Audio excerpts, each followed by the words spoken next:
Michael Chekhov was born in St. Petersburg on the 29th of August 1891. His father, Alexander, was the elder brother of the celebrated author and playwright Anton Chekhov. Michael Chekhov's mother, Natalia Golden, had been the governess to Alexander's two children by his first wife. In his letters to his brother Anton, Alexander described the birth of his son and how the boy was almost strangled at birth and barely survived, and that he had no body at all, meaning he had not inherited the Chekhov family physique. His grandmother, Anton Chekhov's mother, gave him a tender nickname, Nit. Nit was gentle, small, very active, very gifted. After seeing his nephew for the first time, Anton Chekhov noted, "The boy Misha is of wonderful intelligence.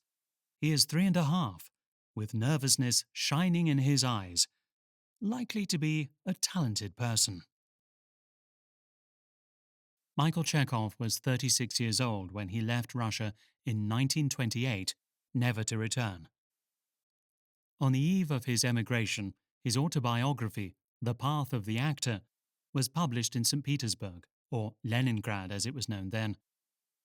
Of his childhood, and especially of the complex relationship he had with his father, he wrote, "I was afraid of my father, and I didn't dare contradict him.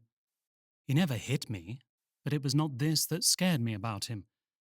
What terrified me was the power of his eyes and his loud voice. It wasn't only fear that I felt for my father, I also respected and even revered him. I listened with delight to what he said.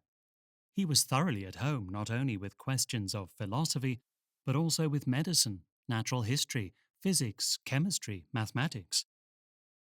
My father inspired in me a love of knowledge, but all my attempts at studying philosophical systems or particular sciences were never very systematic, and were really no more than flashes of enthusiasm.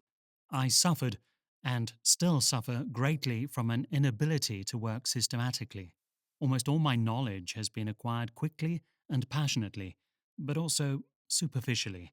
Only since my disappointment in the theatre world and certain complications in my inner life have I begun, albeit belatedly, to understand for the first time the need for strict systematic work if you really want to master a subject.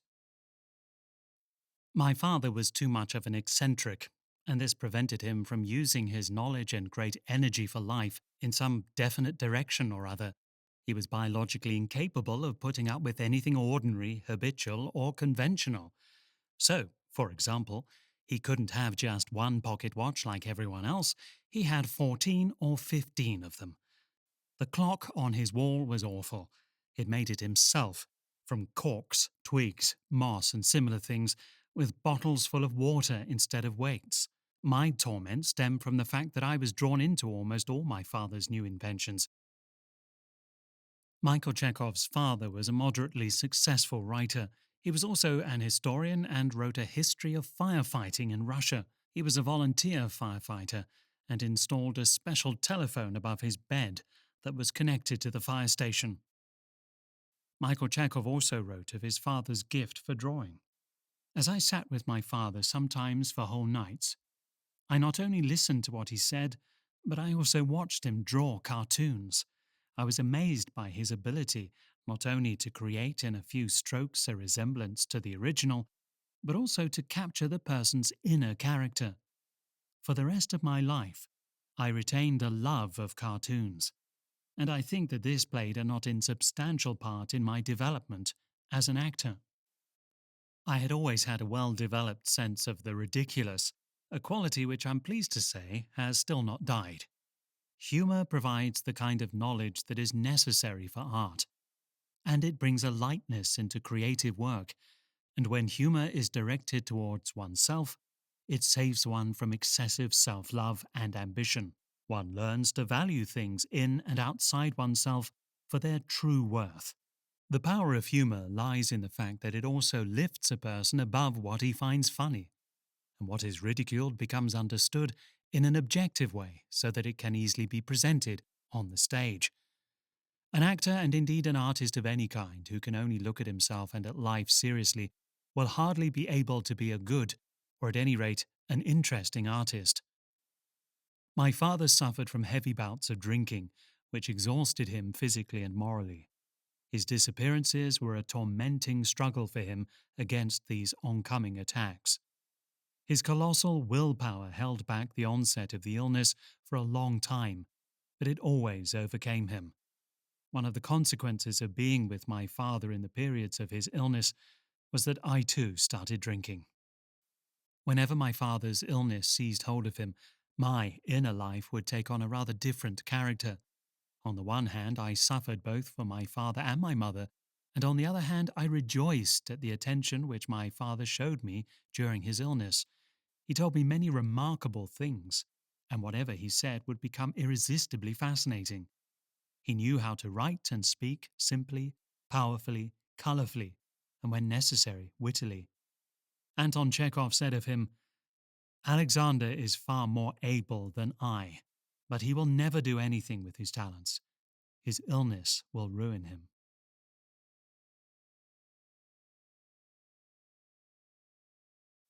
From very early childhood until the age of 28, I had one friend who never failed me: my mother. Being her only son, my father had two other sons from a previous marriage, I had her undivided love. I had no secrets from my mother. I brought her all my sorrows, joys, successes, and failures. She gave me the same devoted and earnest attention to my childish performances at home as she did to the serious work on my parts once I had become a professional actor. Not one of my roles was prepared without my mother's involvement. She hardly made any comments on my performance of this or that part. She just expressed her impression in her particular way, and I caught her meaning from the merest hint. My inner life was so strongly connected with my mother that I understood much of what she wanted of me without any effort, and we hardly ever wasted any words on discussing everyday occurrences. The only thing which cast a shadow over my relationship with my mother was that, despite my youth, I drank rather a lot. I started drinking while I was with my father during his illness. I sensed how difficult it was for my mother to see me drunk, and how this burden grew when my father was ill, and we both sat up drinking for nights on end. Although I knew how my mother suffered because of this, I was unable to overcome my passion for drinking, and the infinite love that I felt for my mother became tinged with pain. As I could not give up my drinking, I tried, as it were, to make up for my fault by seeking out the things which I thought might be unpleasant for my mother and then getting rid of them.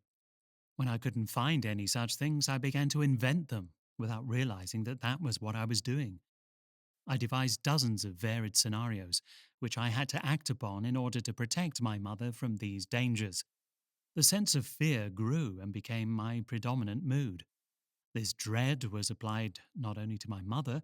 I began to fear all kinds of things which seemed to me to be dangerous, because if they were to happen, this might ultimately lead to a final event which might cause my mother to suffer. The twin influences of my father and mother upon me were so different that it was as though I was living in two different families. The straightforwardness, simplicity, and even coarseness of my father were balanced out for me by my mother's tenderness and kindness, and in a strange way, both these influences lived within me simultaneously. It was living within these contrasts, longing to reconcile and resolve them, and finally my youthful enthusiasm for Dostoevsky that formed in me a certain special feeling for the life around me and for other people. I perceived the good and the evil, the right and the wrong, the beautiful and the ugly, the strong and the weak, the ill and the healthy, the great and the small, as particular, indivisible unities. One day, after reading Dostoevsky's description of the life of one of his characters, covering his childhood, youth, and mature years, I felt that the secret of becoming an author had been revealed to me. I started writing about an old woman, how she lived in her childhood, how she studied at school and how she was expelled from it, how she fell in and out of love, together with lots of other details about her life and how finally she became an old woman. It turned out to be quite long and was written in the same small hand as my father's. I was triumphant and excited, and I felt happy. My mother listened patiently right to the end and told me that it was all right, but perhaps not terribly interesting. I remember how my heart was wrung with pain. Why was Dostoevsky interesting, but I wasn't? I couldn't resolve this question, and so I gave up the idea of becoming a writer. Tomorrow, I'll continue reading from Chekhov's autobiography. It describes his first attempts at acting, joining an amateur dramatic society, the 3 years he spent at drama school, and how he came to join the legendary Moscow Art Theatre under the mentorship of Konstantin Stanislavski.